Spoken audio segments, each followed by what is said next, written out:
नमस्कार जय जगन्नाथ आपण मानकु आम चैनल बहुत बहुत स्वागत। दर्शक बंधु आज आम गोटे भजा बनवाक जाऊे किंतु यही भजार अच्छी बहुत मात्रा पोषक तत्व से कि आज वीडियो निश्चित भाव में आप शेष पर्यंत देखु। चैनल को सब्सक्राइब करूँ, लाइक कमेंट और शेयर करूँ। आज आम बनवा झुडंग एवं आलू भजा।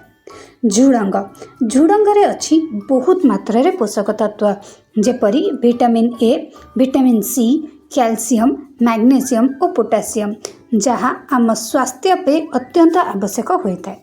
यह सहित एथिरे जेहेतु एंटी ऑक्सीडेंट प्रॉपर्टी रही ये आमको विभिन्न प्रकार रेडियल डैमेजेस एवं ता सहित इन्फ्लेमेशन रक्षा करिता है। यह सहित जेहेतु एते बहुत मात्रा रे विटामिन्स एवं मिनरल्स रही आमर जो रोग प्रतिरोधक शक्ति अच्छी ताकू मजबूत करिबारे सहायक होता है।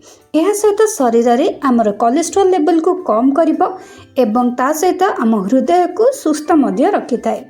दर्शक बंधु जो मानकर कोष्ठकाठिन्य होछि किंबा पेट जनित समस्या रोची से माने निश्चित भाव में झुडंगर तैयारी होइतबा विभिन्न प्रकार आइटम खाइबा दरकार। जेहेतु झुडंगरे प्रचुर मात्रा रे फाइबर अच्छी जोटा आपण खाद्य को हजम भी करिबो एवं आपणकर जदि कोष्ठकाठिन्य अच्छी ताकू मध्य दूर कर दे थाए।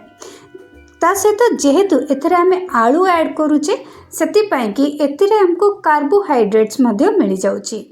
तो दर्शक बंधु देखिया को गले आम खाद्य रे आमको विभिन्न प्रकार पोषक तत्व मिल जाउची।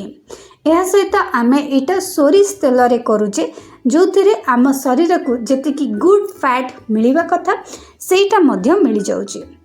यह सहित आमे जीरा मध्य व्यवहार करछे। जीरा रे मध्य अछि बहुत मात्रा रे पोषक तत्व जोटा आमको सुस्थ रखिबारे सहायक होइथाय।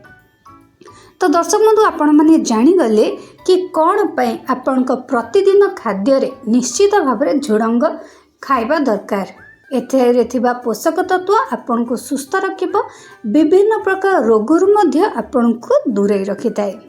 तो दर्शक बंधु आज वीडियो आपन को केमिति लागिला सेटा आपण हमको कमेंट सेक्शन में निश्चित भाव में लिखिकी जणांतु।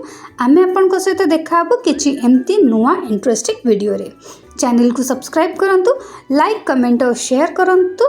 रहुछि नमस्कार जय जगन्नाथ।